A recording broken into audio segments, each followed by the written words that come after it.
byonna gye musinzira okubeera nga temugoberera mbaanirizaako ku Fadi Pro UG as usual mulyera nga of course nyogera okubeera nga tembabuuzako abalabira mu ggwanga Uganda Africa yonna n'okutwaliza wamu big up on yourself abaana balabira awo Oman Saudi Arabia Qatar Bahrain ku ddungu wonna wonna awo Jordan anamwe nyogera okubeera nga tembabuuzako mujje baliko gyonna gyonna gye mutuusako engala balabira mu America eyo mu mbiriizi oba eyo mu mambuka n'eyo maserengeta ne side eno Canada ne side eri walala Europe namwe nyogera okubeera nga tembabuuzako era nga gompya yakatuka wano tubeere na mawulinga bwegatambula mu ggwanga Uganda ne buli ggwanga yonna yonna era nga gwe kirina okubeera nga okola kiri kimu kyakubeera nga osubscribinga just in case wobanga tewasubscribinga oleme okubeera nga osuwa mawulire ekikabo ekiti ate ka notification beerako kakone okajja kubeera nga kakuletera options so tukona ku option esookera ddala waggulu all notifications kino kitegeeza ojja kubeera nga tofuna amawulire mu budde buli wena abataddeyo ka notification oba buli wena abataddeyo video ojja kubeera nga tofuna ka notification awo tekati waliwo ekipesobola okubeera nga tekigwawo video as usual talingana kubeera nga likinga sharingirako abalala baka buli mwe mbaletedde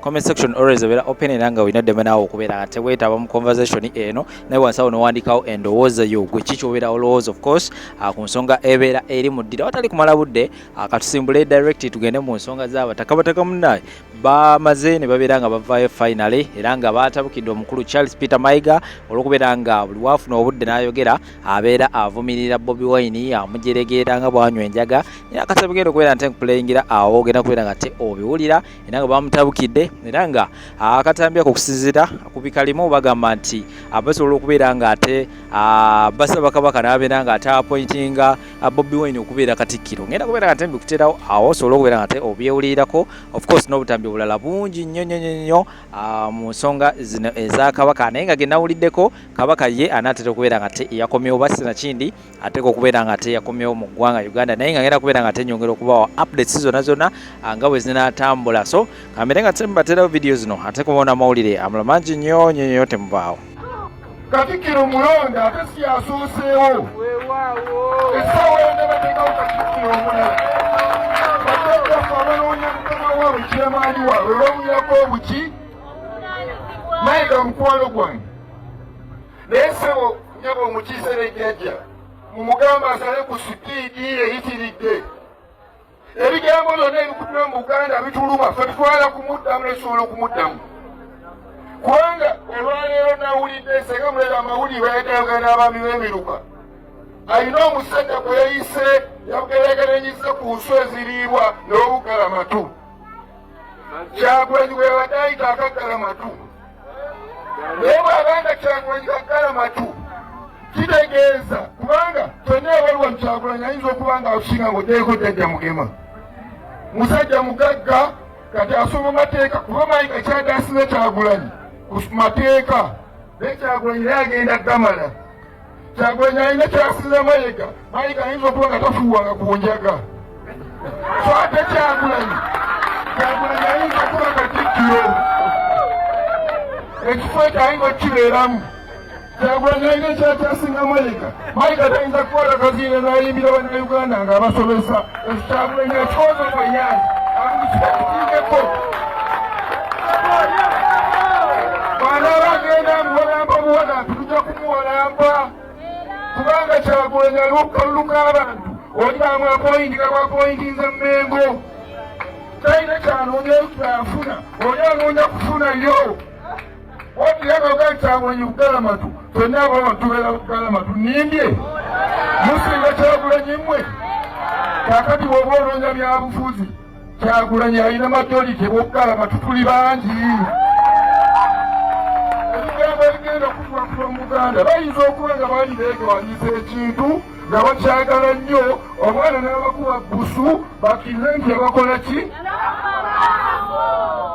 nze nalinda byeko wano omusajja gwe natya ennyo nti mugezi yali Dr. Ssemwogerere naye nga mulamu akyategereise ekiseera kyatuka n'agamba tebayi Museveni agalanye oba naye sijamukwatamu katumuwagire tugaye ntumuwagira ye yali asinga Ssemwogerere okutegeera nze nalabako Besigye wano ng'avuganya n'owekitiibwa John Ssebaana Kizito Dokita Nagagga omusajja w'ekitiibwa Abaganda mu Buganda yonna ne bawa Besigye omule baleka Ssebaana baali tebategeera ekiwagiza abantu Bobi si busiru si kubeera bugalamatu naye bategeera ekisembayo ku nsonga eno bwe tuba nga tulina gye tugenda ng'olina Mercedes-Benz ng'eraba bawange kitooke nga tetugenda biyinjayinja kalyaziyazi olinnya patro ng'eyange nemala okuyisa mu binnya ebyo n'otuuka gy'olaga n'ogye Mercedes-Benz n'ogenda wa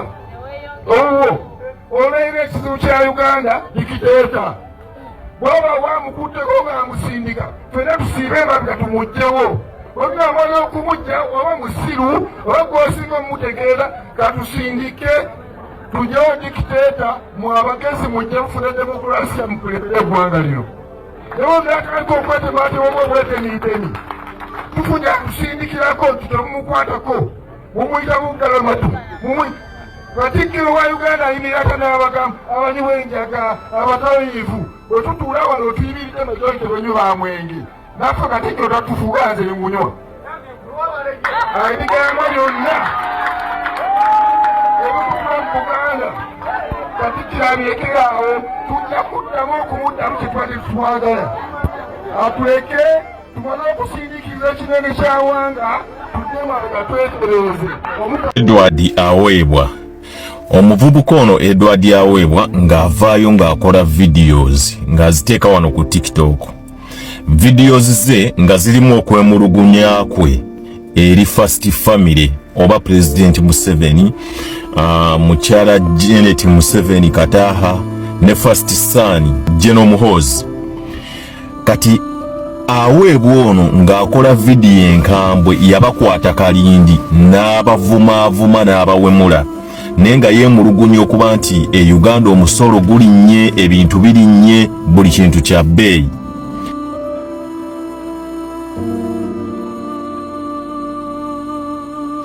Edward aweebwa tugenza okutuuka essaawa zino nga ye muntu akyasinza okutrendinga mu Africa yonna. Amawulire ga BBC gamuwandiikako, CNN, amawulire ge France, buli nsi mu Europe emuwandiikako. Nenga videos ze zaabuwemu si ye muntu asoose okukola video eziwemula nga olaba Stella Nyanzi n'abalala be sitayagala kwogerako wano. Naye kati tetumanyi lwaki amawulire g'abazungu gapushinga nnyo omwana ono, lwaki gamupushinga, kubanga kooti ye Uganda yamusalira emyaka 6 ng'ali mu nkomyo. Bwe yawemula ne bamukwata ne bamusalira emyaka 6 naye Munnayuganda yekka amawulire gwe galonzeeyo okubanga gamuwandiikako nti baamusibye, banyigiriza eddembe lye, yayogedde ku TikTok ne kimusibya olw'okuvuma pulezidenti olw'okwogera ku mbeera eriwo. Okitegeera kati omuntu ayinza okukeera ku makyano ne yeetunuzaamu video nga tamanyi nti agenda keera enkya bamulwanirire. Omwana ono we yayogerera ebintu bino we wabeereddewo busambatuke Kenya obw'amaanyi. Kati tetumanyi oba abazungu baali bagezaako kupushinga omwana ono byayogera nti ekiri e Kenya kibeerewo ne mu Uganda. Gavumenti ya Uganda eyinza okumaliriza ng'etadde omwana ono nti ne lwakubadde yawemudde oba kiki olw'ensonga nti abazungu baganye olekera omuwandiikako, bamuwandiikako buli lunaku. Bw'oba tomumanyi genda onoonye eggayi kuno ku TikTok bamuyita Edward aweebwa ne videos ze tezagenda viral. Tewali video ye nti oba yagenda nelayikingibwa abantu 10,000 oba ki. Tetumanyi lwaki gavumenti ya Uganda yasalawo mu bantu bonna abawemula okwatamu Edward aweebwa. Ebibuuzo bingi ebiri ku mwana ono Edward aweebwa bye tutamanyi. Tetumanyi lwaki abazungu bamukutteko, tetumanyi lwaki mu bantu bonna abawemula gavumenti gwekutte. So njagadde nkutegeeze ku Munnayuganda ono ogenda omulabe nti sometimes okola video nga tomanyi nti obejja kutuusa mu nkomyo, egenda kutuusa ku international level oba wa. Dinu bo asava namuwa amagezi. Nemugamba ng'ovudde ku ky'okulumbanga abantu ng'obasaba akasente, ng'olumba abantu ng'obasaba akasente. Genda okuba ekyeyo bw'olaba ng'omulimu gw'obwannamawulire tegukyali mu nsimbi zikubeezaawo. Ne muwa amagezi agende mu America oba ebungere oba Europe akuba ekyeyo. Kubanga namutegeeza nti wano mbawala butasobolawo. Olw'ensonga wano tebaagalawo balwadde naba myaka mingi, emyaka gyayinza obutasobola wano. Batandikira ku myaka 40 okukka wansi, ajjanga wa myaka 43 abawa mukisa. Kati ne muwa amagezi agende akube ekyeyo okusinga okugenda ng'awalampa abantu ng'ebamuwa ssente. Yasooka mubakuba bannannyini masomero n'abawalampa ng'abasibako ebisiyaga yoga ne bamuwa ensimbi abo n'abavaako.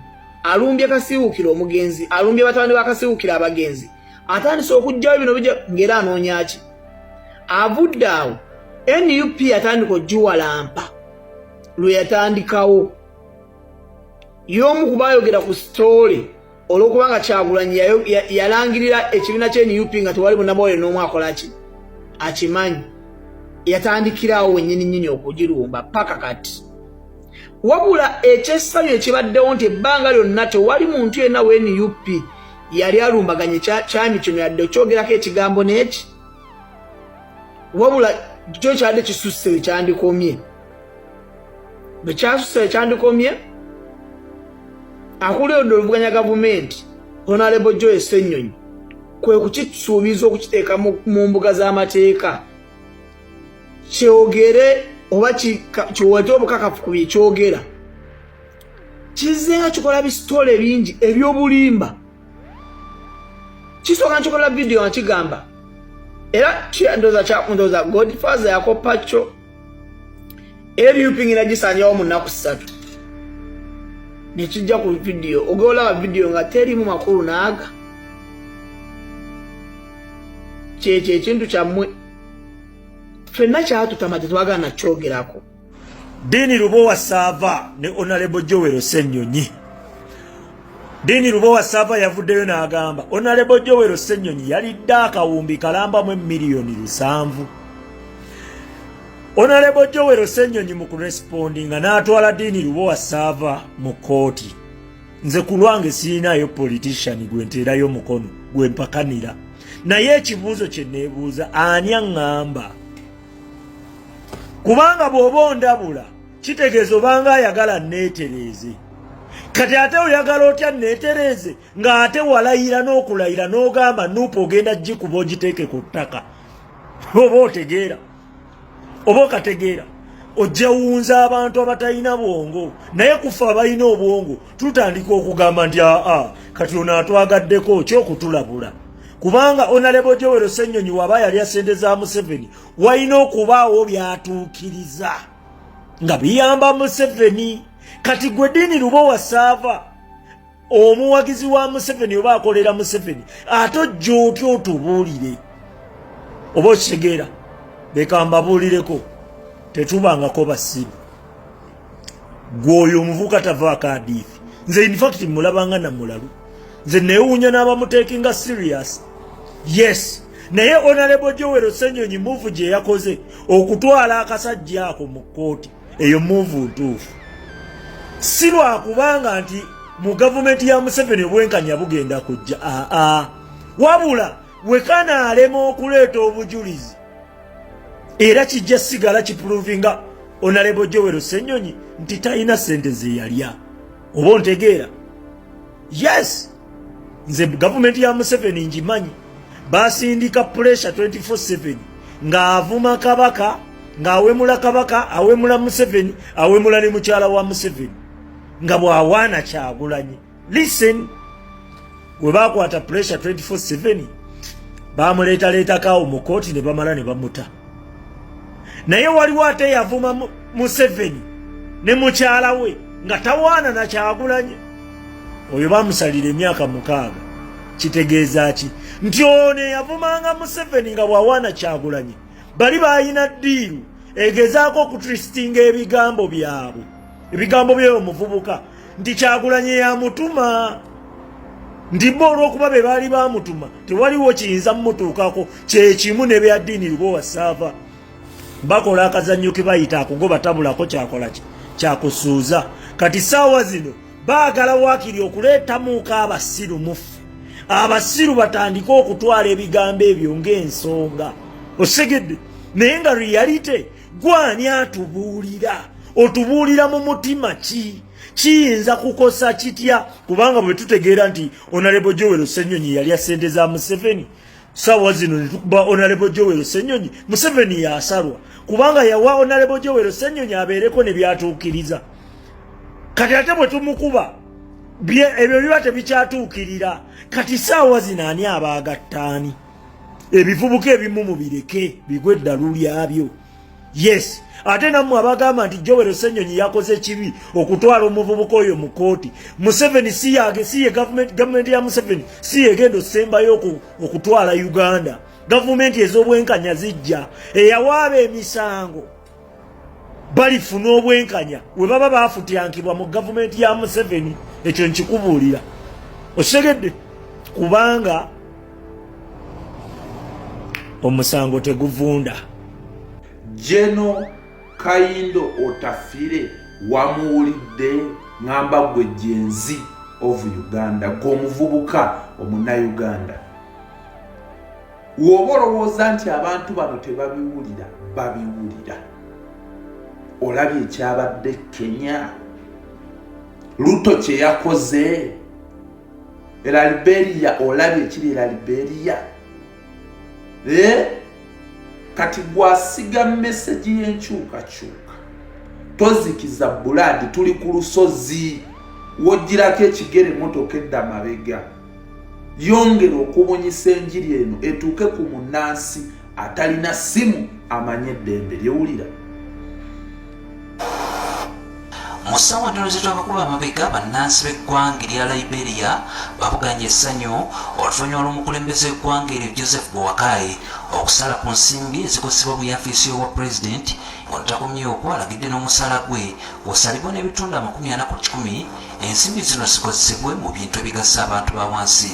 Kisana Grant ono yakajja mu buyinza yalagira wateekebwewo okunoonyereza okw'enjawulo mu nsimbi ezikozesebwa mu maka g'obwa pulezidenti mu ggwanga eryo naye nga n'okutuusa kati alipoota tefulumizibwanga. Ono yagenze okwekuba mu kifuba nga n'omukulembeze eggwanga erya Kenya Samuel William Ruto yakamala okusala ku nsimbi z'akozesa ku ngendo z'ebweru okusala ku nsimbi eziteekebwa mu yafisi y'omukyala wa pulezidenti n'omukyala w'omumyuka wa pulezidenti n'okuyimiriza ensimbi endala ezibadde zitagasa bannansi nga kino kyavudde Kazito bannansi ge bamutuuzizzaako. Wano mu ggwanga Uganda embali y'eggwanga ey'omwaka gw'ebyensimbi 2024-2025 obuwumbuye obuli eyo mu kasanvu 926 zaakugenda mu by'okusasula emisaala nga bw'obuwumbi obuli eyo mu 278 omusobyo zaakugenda mu yafisi y'omukulembeze w'eggwanga bw'obuwumbi 632 n'omusobyo okugenda eri amaka g'obwa pulezidenti. Tugenza okutuuka olunaku olwaleero okusinza ku alipoota ey'abatono yasomebwa eri paalamenti yalaga nti omukulembeze w'eggwanga alina abawabuzi abawerera ddala 132 era bano mu mbalira y'eggwanga y'omwaka gw'ebyensimbi 2024-2025 bakusaasanyizibwako akawumbi kalamba mu bukadde 10 era alipoota eneraga nti emmotoka za pulezidenti ziwerera ddala 838 ne baddereeva 147 abasawo ba pulezidenti 17 nga mu mbalira y'emu eno mwateereddwamu obuwumbi 136 nga zino pulezidenti wakuzikozesa nga walabye okuli okugabako n'ebirala. Ababaka ba paalamenti nga bakulembeddwamu omubaka Eddie Kwizera baagala ekikoleddwa mu ggwanga erya Liberia n'eggwanga erya Kenya kikolebwe ne mu Uganda nga bagamba nti obutitimbe si babaka bokka ne bannansi twagala tusituke kikolebwe Uganda paaliyamenti eyo Anita Gifulu. Bw'abadde ku matikkira g'emyaka 29 agasse ettendekero wa Kampala International University Kansanga, minisita w'ensonga z'omunda mu ggwanga Jeno Kayindo Otafire agugumbudde abavubuka abasazeewo okufuuka kyesirikidde ku bigenda maaso mu ggwanga n'alabula nti gye bujja bajja kwejjusa lwaki baasiriikirira ebikyamu. Young people, I want to challenge you that you should support those of us who still stand up and say no. The struggle for freedom, the struggle for justice should not be in vain. Don't accept to pay the price we have paid for you to repay for what we have gained on your behalf. No. Stand up and tell us, sorry, enough is enough. You have to stop here. Munansiko Jeno Kayindo Otafire akyomedde abakulembeze abenyigira mu buli bw'enguzi ate olumala ne babutendereza nga bwe beewaana saako okubuzaabuza abantu nti babba nabo ne babawaako. Bannanga abaddandi alya ne bannalwengo nibye. And the president has heard your cries. Era pulezidenti awuliriza okusaba kwammwe. And you're better off having a child, even if she goes and eats something, so long as she brings back home. Nobody wants the assault should glorify corruption. Oh, that this person stole and shared with you. No. You steal 10, you share with us 1, and then you say you stole on our behalf. Otafiira agamba nti kyennyamiza okulaba nga balwanira bwereere mu nsiko kubanga ebyabalwanya byonna bivulungiddwa mu ttaka era n'alabula bannayuganda nti singa tebeebeereramu batuusa okufa obwavu. Poverty of philosophy. The philosophy that is besettled our region. General Kahindo Tafiiro ono asazeewo okufuuka nnamwatulira era yeewuunyezza bannayuganda be balimbalimba ate nabo ne bakkiriza kubanga kati abakulembeze tebakyagoberera mateeka wabula bafugisa mateeka. You glorify iniquity. You don't want to stand up and tell us, those of us who are in the leadership, that you deserve better. Baabayizi abasubye mu 1900 be batikkiddwa oluvannyuma lw'okukuba emisomo gyabwe olukummutwe. Walugembe Josephat, Catherine Nakato, NBS Masengecha.